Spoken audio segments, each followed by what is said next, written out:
The first thing we need to solve is we need to have a shared understanding of the problem. It might be surprising to think about this. After all, we're all here for the same purpose, generally speaking. However, I find people have different perspectives on what it is that we're trying to achieve and why. Given this, the first thing to do is to summarize the problem that we'll be working to solve. The customers who have this problem, what that problem is, how it affects that customer, and what the scope of the problem we're considering is. Let's just stick with the course example. We might start with, we need to teach engineers site reliability engineering. That feels like a problem, but is in fact only the absence of the solution that we intend to build. Which engineers actually have this problem, and how many of them are there? What's their experience?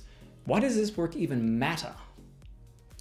Let's rephrase this problem a little. Let's say all software companies need to ensure an acceptable level of reliability, and there are effective mechanisms to define that acceptable level and make trade-offs to ensure that it's met.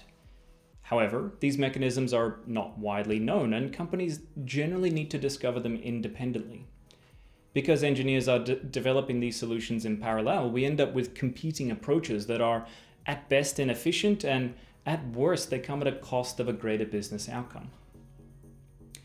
With that definition, we now have a much clearer picture of why our work matters and a much larger range to draw solutions from. Courses are one approach, but so might be building a product to commodify knowledge or defining standards that organizations should adopt. It also defines what we won't solve. We're not going to solve the definition of business requirements or analytics or any other software requirements, just reliability.